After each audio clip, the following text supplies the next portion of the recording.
Putin के powerful प्रहार का जवाब देने के लिए यूक्रेन अपने तरकश में विनाशक मिसाइलें जमा कर रहा है। इसी प्लान के तहत यूक्रेन को स्पेन से हॉक मिसाइल सिस्टम मिला है, तो फ्रांस से और जो कई मिसाइल हैं, जिसको लेकर यह कहा जा रहा है कि कई वैकल्पिक मिसाइलें हैं जो उसे मिली हैं, जिनका इस्तेमाल रूस के खिलाफ हो सकता है। कितनी विनाशक हैं ये मिसाइलें, ये रिपोर्ट आपको बताएगी।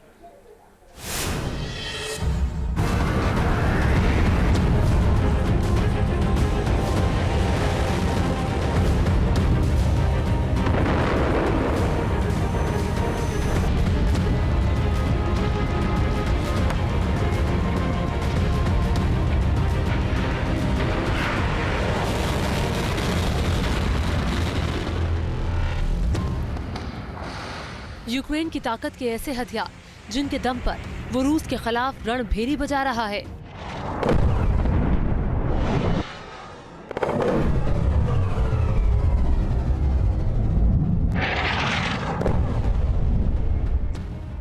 ज़ेलेंस्की के जखीरे में आए ऐसे दो जंगबाज जिनके जरिए पुतिन को चुनौती दी जा रही है।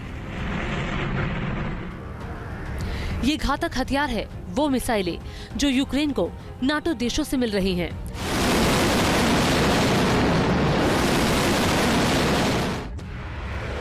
रूस के खिलाफ जारी जंग के बीच स्पेन से यूक्रेन को जो मिसाइलें मिली हैं वो खतरनाक मिसाइल है MIM-23 हॉक। ये ऐसी मिसाइलें हैं जो रूसी जंगी विमानों के लिए काल साबित हो सकती हैं।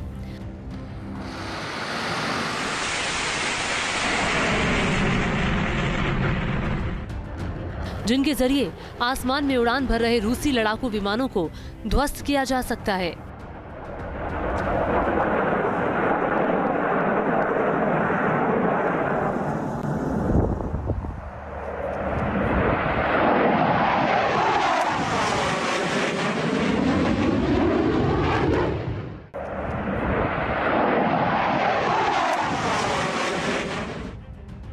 स्पेन की ये मिसाइलें पोलैंड के रास्ते यूक्रेन को मिली हैं। इन मिसाइलों की ताकत की बात करें तो ये सतह से हवा में मार करने वाली मीडियम रेंज की मिसाइल है जो अपने टारगेट का पीछा रडार होमिंग गाइडेंस सिस्टम के जरिए करती है।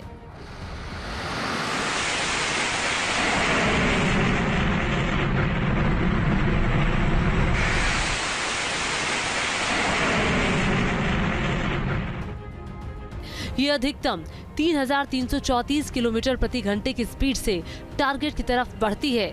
एक मिसाइल का वजन करीब 590 किलोग्राम होता है और इसमें 54 किलोग्राम वजनी वॉरहेड लगाया जा सकता है। इसकी सबसे बड़ी ताकत यह है कि इसमें ब्लास्ट के फ्रेगमेंटेशन वॉरहेड लगाते हैं जो टारगेट से टक्कर के बाद भी धमाके करता रहता है, जिसके चलते ज्यादा तबाही होती है।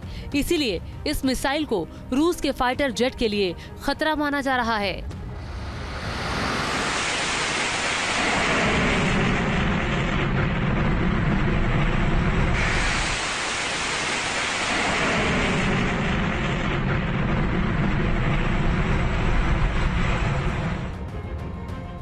ये मिसाइलें स्पेन ने यूक्रेन को साल 2022 में दी थी, जब रूस ने यूक्रेन पर हमला बोला था, जिनके दम पर यूक्रेन ने रूसी सेना में खलबली मचा दी थी।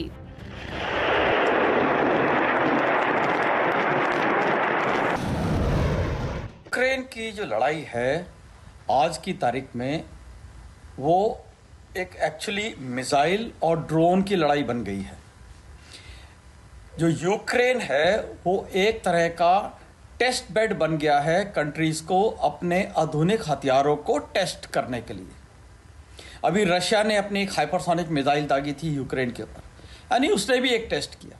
सिमिलरली फ्रांस है, जर्मनी है, यूके है, यूएसए हैं, इन सब ने जो अपनी मिसाइलें दे रहे हैं यूक्रेन को रशिया के ऊपर फायर करने को, वो एक तरीके से उनको टेस्टिंग का उनको एक्चुअल रिजल्ट मिल रहा है। सिर्फ स्पेन ही नहीं, फ्रांस और ब्रिटेन जैसे देश भी लगातार यूक्रेन को विनाशक मिसाइलें दे रहे हैं।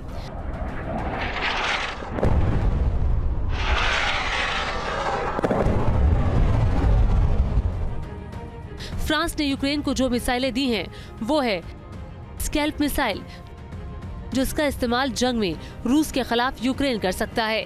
ये लंबी दूरी की stealth air launch cruise missile है, जिसे ब्रिटेन और फ्रांस ने संयुक्त रूप से बनाया है। इसे स्टॉर्म शैडो भी कहा जाता है।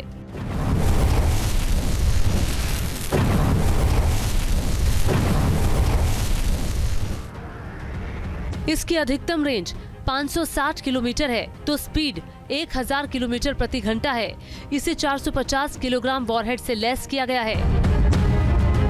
ये फायर एंड फॉरगेट टाइप की मिसाइल है, मतलब एक बार लॉन्च होने के बाद टारगेट को तबाह करके ही दम लेती है। इस मिसाइल से बंकरों में घुसकर हमला करना भी आसान है।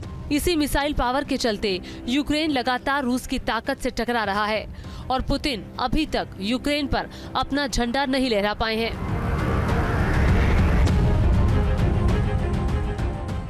बात है कि आप उस एक मिसाइल या ड्रोन को आप डेवलप करते हो और उसको टेस्ट कंडीशंस के अंदर करते हो, तो वहां पे एक्चुअली लड़ाई की कंडीशंस नहीं है, ना एयर डिफेंस है, ना बाकी टाइप के आपके इनपॉन्डरेबल्स जिसको कहते हैं जो लड़ाई के अंदर होते हैं, वो वहां पे हैं।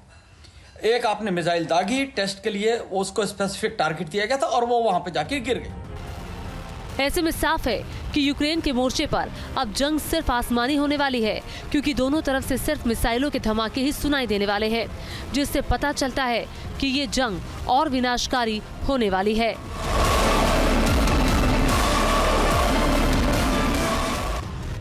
Team news nation. News nation अब व्हाट्सएप पर खबरों के ताजा अपडेट के लिए न्यूज़ नेशन के इस QR कोड को स्कैन करें।